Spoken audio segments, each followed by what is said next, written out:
I don't want to waste her time, right? So I appreciate it. yeah, How was your weekend? it was good. You have long weekend too, right?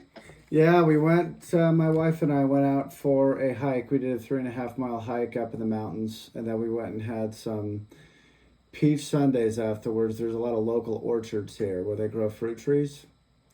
So we went over to an Nice. orchard and had some fresh peaches and ice cream, and it was amazing.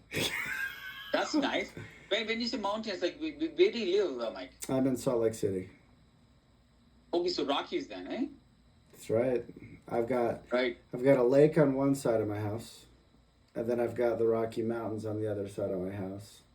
So it's nice because you can go hiking, you can go biking, you can go to the lake and go on a boat if you want to. It's got you can go fishing. So Nice. if you're an outdoor enthusiast, this is the place to be. Oh, nice. So, Mike, you know Daniel, right? We met last time. Yes, I do. Hello, Daniel. Good morning or good afternoon, wherever you're located. I'm in Salt Lake City. How you doing? I'm good. It's nice to talk to you again. Yes, see you. And I brought Patrick. Patrick Miller. He's an all-star from our side. Thanks, Mike. Nice to meet you all. Thanks Hey, for taking Patrick, the nice time. meeting you. Krishna, did Jennifer accept the meeting? She did. Okay. So, check one more time. Oh, there we go. Oh, there she is. Hi. Hi, Jennifer. How are you? Good. How are you? Good, thank you. Excellent. Hello, Jennifer. It's nice to meet you. Nice to meet you. I like the suit coat. Is that orange or is that red? I like that. Maybe a bit of both. I like Yeah. That it. combination. Very nice. Thanks. And then I've also got. Hi, Sydney. Oh, there we go. Good morning. Hi, Daniel. You know Sydney, right? We met. Yes. Yes. Hi, Daniel. It's good to see you again. It's been a while. Yeah, nice to talk to you. So, Awesome. so Go ahead, Mike. the purpose of today's meeting is to kind of go through and obviously do some introductions. Would love, Jennifer, maybe to have you spend a few minutes introducing yourself and kind of your role over at Suncor. And then on our end, I've got Patrick Miller. He is an expert specific to the retail audit side at PRGX. I have him teed up to kind of talk through our process and some of the different service offerings we have, but also to answer any questions you have. He's our encyclopedia when it comes to a lot of these audits. So I'd love to have you maybe talk for a couple minutes, introduce your role over at Suncor, and then we can jump to our side and talk through that. How does that sound? Sounds great. Can you hear me okay? I find there's a bit of feedback. I can, Yeah, yes. it's okay. Okay, perfect. All right. Yeah, it's nice to meet all of you. I'm Jennifer Lai. I lead the convenience marketing and category management team for our chain of Petro-Canada convenience stores and car washes. So our team is based in the Toronto area, and we're essentially accountable for all things within the store. So that includes all of the product assortment, the pricing related to that, the promotions, and the merchandising components. And as such, we work closely with a multitude of vendors to bring those products within the store. Perfect. It's a great overview. Jennifer, do you want to spend just maybe a minute just talking about the relationship we Yeah. have with our associates, just so that the PRGX folks kind of know what the status of the inventory is and how that all works? Yeah, perfect. So we have a couple of different operating models within our retail channel. So one is what we would call a sort of controlled or corporate model, and then the other one is very much independent. In either scenario, they are independent business people that operate their locations. So even in the controlled corporate model, they are independent associates that operate. So we do have an arm's length relationship with the associates, and they ultimately own and purchase all of the inventory in stores. So, we have, so from a category standpoint, we have vendor relationships in terms of, what products we choose to bring in store, what is the, innovation, launches for that particular year. We'll manage sort of the pricing components, any sort of rebate structure, merchandising fees, and so forth. But ultimately, the associates have the relationship specifically with the vendor as it comes to the accounts receivable, payment, inventory, and so forth. So we typically don't get involved in payment terms unless it's a really large vendor like a wholesale distributor. We may, or with some of the tobacco suppliers, we may get involved in payment terms, but depending on the vendor, some of them are done at the independent associate level. And then for independents, they, for the most parts today, they operate very independently, meaning that they can bring in whatever products they choose, price at whatever they would like to price, promote, and so forth. Perfect. Well, thank you. That's a great overview in terms of getting us started off. Perfect. Patrick, as I switch over, did you want to maybe introduce yourself a little bit more and your background at PRGX, and then we can get started? Yeah, sounds great. Patrick Miller, Vice President of our Audit Operations for North America. Been with the company about 22 and a half years. What my role really entails is making sure there's a connection between our clients and then our operations team. We have 2 centralized locations, one in Minnesota, and that's where I'm located. So not too far away, I believe, from most of you. And then the other one is in our Nashville office. And I have a peer, his name's Alex Verdusco. We really manage the operations part and working in conjunction with our teams. And in the end, we want to find where those opportunities lie. So what I'm curious to learn a little bit more too is, where are we at with this engagement? Is there a specific opportunity you're looking for us to uncover? Is it the general recovery audit, the merchandise audit, goods for resale? Are we looking at more of the indirect spend? Where's the appetite today from your side? Krishna, why don't you take that one?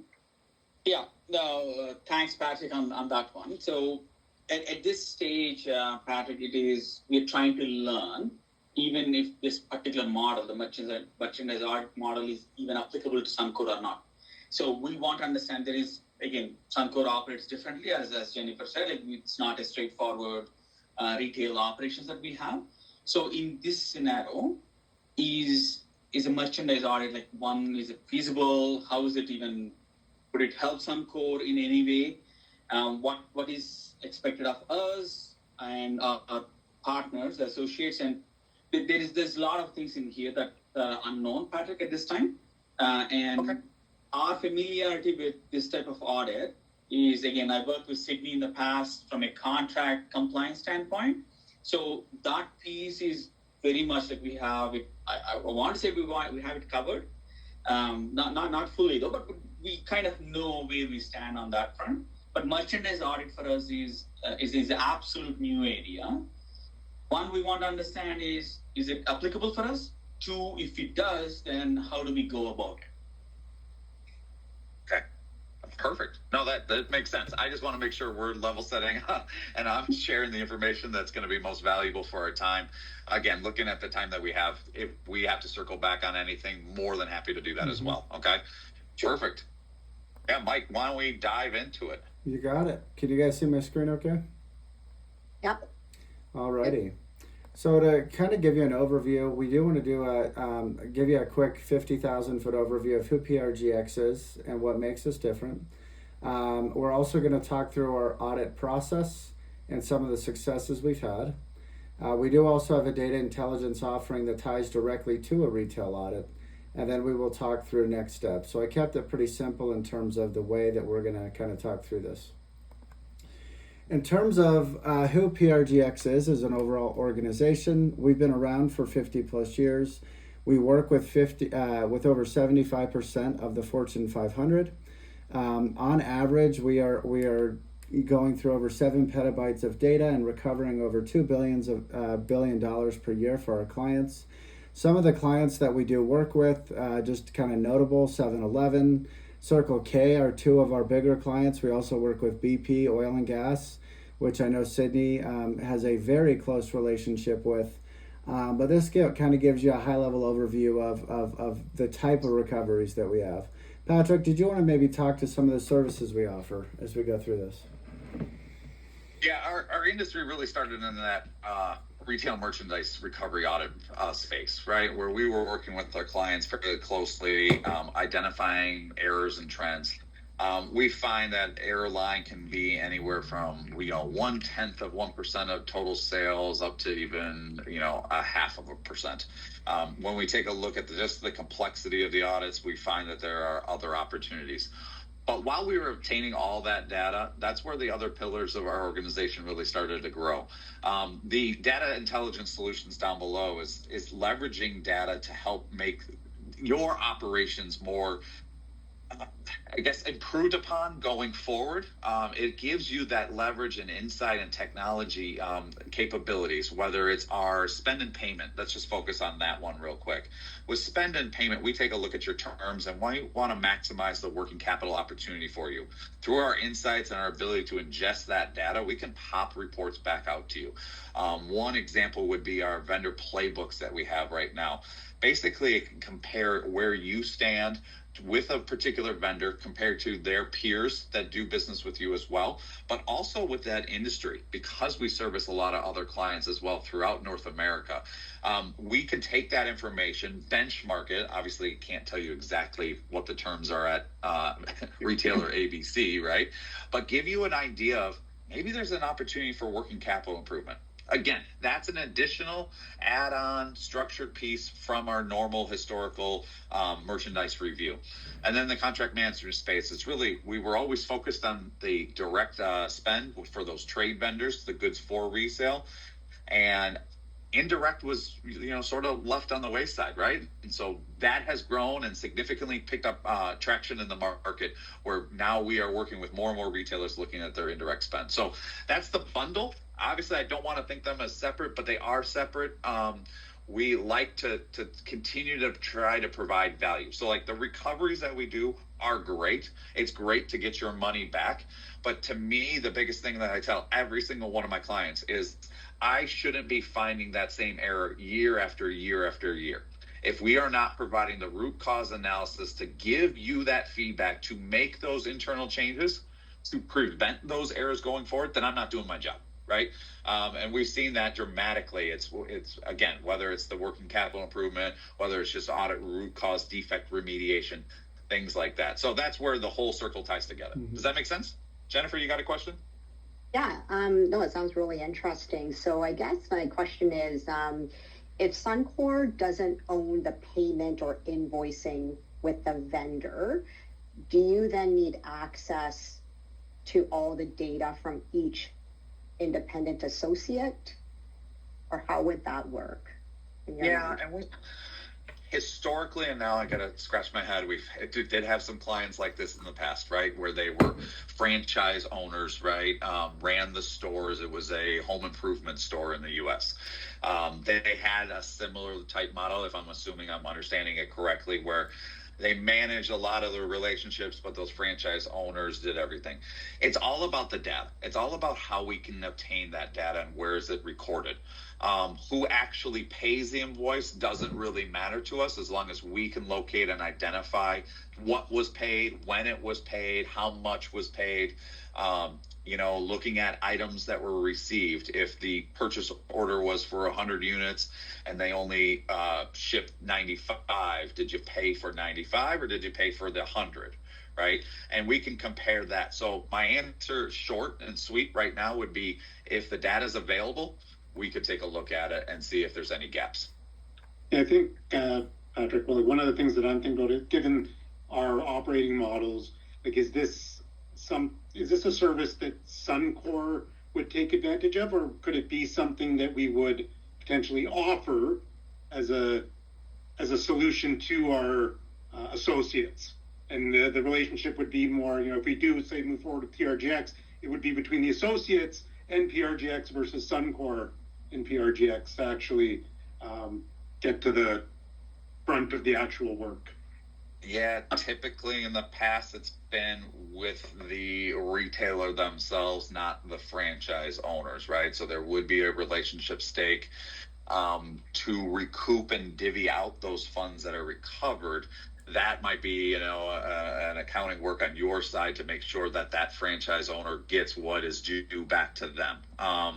Again, learning a lot about you on the fly here, right? If there are heavy promotions that run where there's discounts on, buy this candy bar and, get $1 off, right? Things like that, or buy 2, get 1. If there's those kind of promotional funding activities that take place, it would just be making sure that we're allocating those recoveries back out appropriately. Does that make sense, Daniel? Yep. Okay. Cindy, did you have something you wanted to add? I just had a quick comment, and I think that that structure, being the franchise structure, also significant amount of acquisitions. When we did this type of auditing for BP, that really did increase their error rate, right? Is having that structure whereby you have a lot of individual buyers, if you will, with those individual owners. That really is the disconnects between some of those relationships, and the reconciliation of that is really where I think you have an opportunity for recovery. I do have one more question. Maybe Patrick, you did give some examples on what kind of findings that you see in this merchandise. Like one of the things that you talked about is a discount. How would you know a discount with the manufacturer that the retailer has used or not? How would you where is the data coming for the other piece? Yeah, that's you're talking about the promotional discount one? Is that? Yeah. So typically retailers would have a standardized negotiation deal system that would have it. Now, not everybody has one. I'll tell you that flat out. What we usually get in our audit that is a crucial data piece and a data component is what we call our email capture review. So we obtain basically a BCC, a blind copy on any buyer communication that goes inbound or outbound to that particular buyer. We set up a hierarchy. We figure out these are the people negotiating these promotional activities or these rebates and allowances that might take place.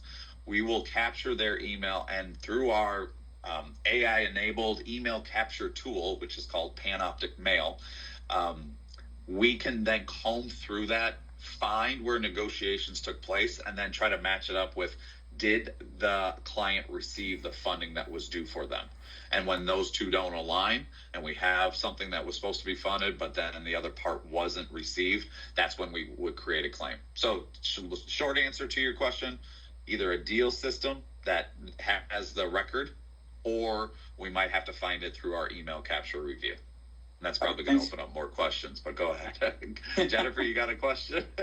Yeah, I'm sorry we're not getting past this slide yet, but yeah, so if I understand correctly, in terms of data capture, if you're looking at matching invoices, you would have access to a retailer's thousands of invoices, SKU numbers. Here's what the cost was. Here's what was delivered versus what was ordered. So really, you're capturing all purchase order information and payment information, and then doing a reconciliation between the two. Okay, I understand. Correct. You got it. That's exactly right. I mean, Mike, maybe for the sake of time, let's just jump down to slide 7. Okay, I will do that. All right. So this, back one more. Might be on different. That's this one. Perfect. So this is our standard in the standard merchandise recovery audit space. It's really broken up into 2 kind of buckets that we typically review. AP audit. So that's going to be a less abrasive, smaller data sets, even though it's going to be millions of records, right? Millions of invoices and POs, right? It's a little bit more straightforward as far as the data acquisition. We will get your AP, your chargeback system, your receiving system, all of that stuff, right? We'll get that information, your EDI, and we'll look first for duplicate payments. That's the easiest and most straightforward one. that's one that we can get kicked off, in a matter of weeks once we start getting the data. After that, we can do what we call a statement review. So we'll have your vendor master list, and that vendor master list, we'll just go out to the vendors and saying, can you provide us an open credit report from your end that shows what open credits are outstanding? We then compare it to your AP data to make sure it matches up and we agree that amount's due. And it's really as straightforward as that sounds. Those are the easiest things to get started. But then we can get into other things like cash discount. If you have a terms program, a terms file, that says the vendor's supposed to be 2% net 30, right? And yet when they transmit the invoice, it only has 1% net 30, right? We'll go after that other 1% to get you whole into that 2% total.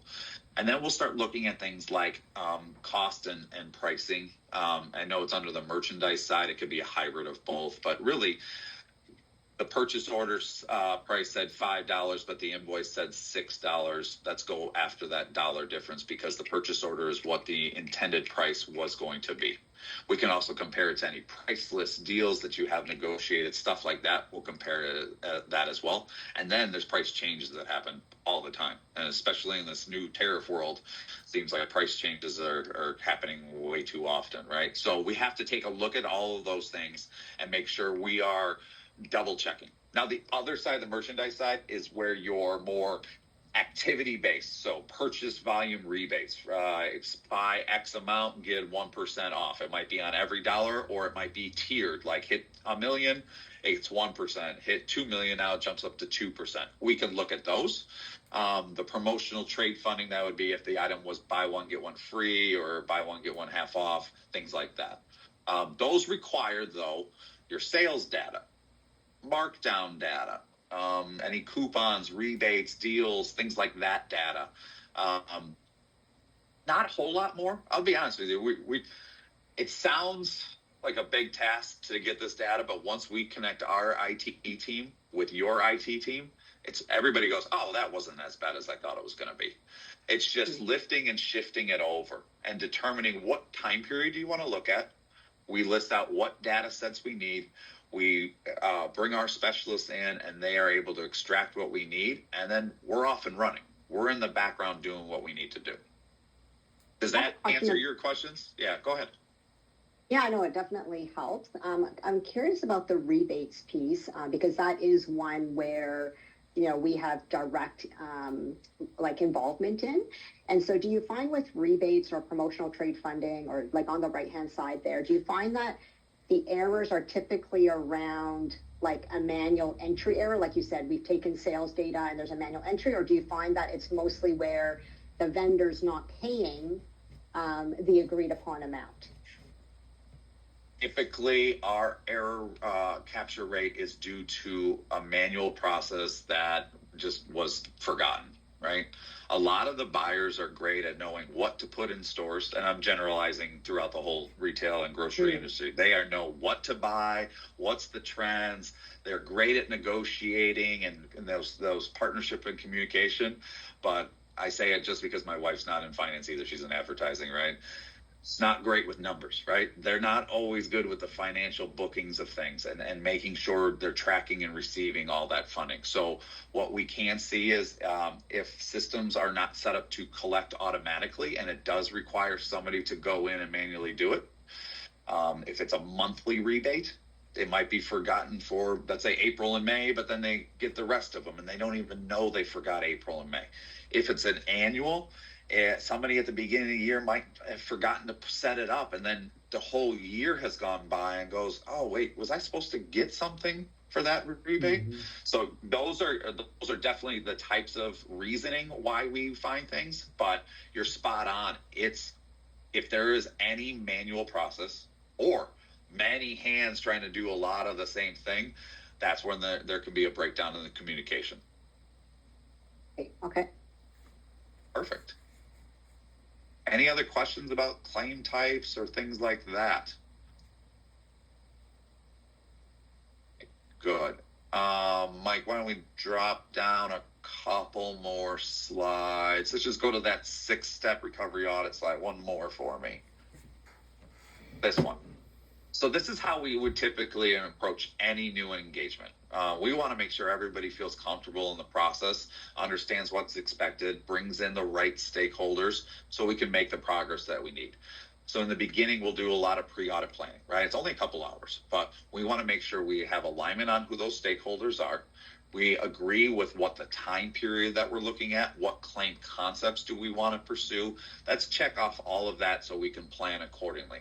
And then we're going to have a discussion and share what do we need with the data acquisition. From there, that data acquisition stage is bringing your IT team and our IT teams together. We send over CAN files. So let me ask you this. I probably should ask Mike before, but what ERP system do you all utilize? So we have SAP that we. Perfect. Yeah. Perfect. So we have standard table names we've gotten from everybody else who use SAP, right? And not only the table names that we would need, but the layout formats as well. We provide all of that. We share that with your IT team. We set up an SFTP site. And as data is extracted from your side, you drop it on that site. We clear it off of that site, even though it's secured and encrypted and everything. We get rid of it within 24 hours and load it into our secure system and start processing. We have to load and transform all that data so we can audit it in our audit applications. Once we get all of that, we will do all the due diligence on our side, making sure we understand and mapping the data. Then we're going to come back to you, and we're going to have a couple other questions. That's why we put another hour just to say, here's what we see. Here's where we have the data and the information that allows us to meet that pre-audit planning stage. And we want to make sure we get any final questions answered. And after that, the execute audit stage, we work in the background. I find it best that if we don't bother our clients and let them operate their business and only escalate things if necessary, it's the best part of the relationship, right? We want to perform the audit. We will submit any claims. We can discuss with our stakeholders what the claim's about, make sure you feel comfortable, make sure we have it all right too. But we'll work with your vendors. We can talk to them, submit the claims, get their approval, and then really only escalate things if we can't come to a resolution. Let's just say we found an email that said they would give X amount of funding for the year, and they said, no, that's not agreed upon. And we hit a roadblock. We're going to have to bring in our stakeholders or the buyers to make sure we, interpret it correctly. I mean, these aren't our vendors, they're your vendors. And we act as an extension of your team, but we understand that we are not going to jeopardize any relationships. Mm-hmm. And then at the end, really, it comes down to that reporting. That's, again, what makes me excited. We can do however we want to do it, but typically we will do quarterly business reviews, QBRs. We're going to come in and say, this is what we found this last quarter. Here's some of the trends. Here's the root cause. Here's, troubled vendors, certain categories, departments that you have that might have some gaps, and give you that information with actionable insights. And we're not going to know everything, but it might be as simple as make sure you update your, cash discount terms appropriately and link this system with that system. And that could be it. But that little piece could be, millions of dollars. It can quickly add up. So I'll pause there. We got 3 minutes left. Yeah, go ahead. Can we go back a couple of slides, if you don't mind, just to the activities that you had, or the list of recovery areas?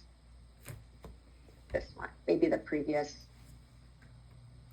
I guess, here we are. So maybe two questions. So this is obviously can be a very large scope of work.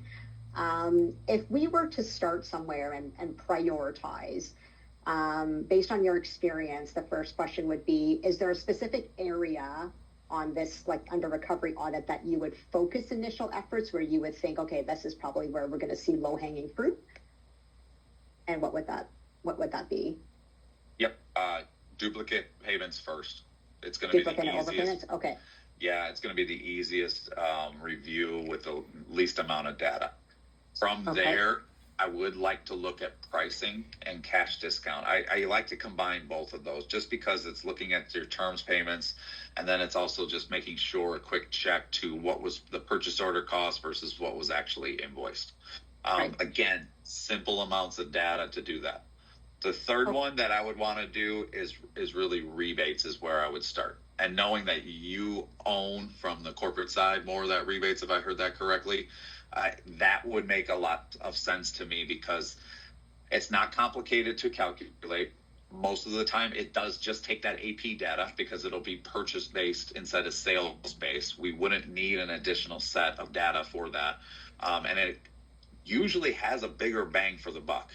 To be honest with you, I want to get that return, but I also want to get you to the insights on why are there gaps. A cash discount might not add up to much, right? Right. But And one then missed similarly- rebate claim. Yeah. Right, exactly. And then similarly, because we deal with so many vendors, and again, given your experience, would you focus in on a specific category? Like, for example, would we start with tobacco or would we start with beverage? Or like, again, as we're just thinking about prioritizing and where could we see quick wins given the large scope of work? Yeah. Beverage could be another one. Candy could be another area of opportunity. I would steer clear of tobacco to begin with. Doesn't mean it's completely off the table, but that opens up another can of worms with that.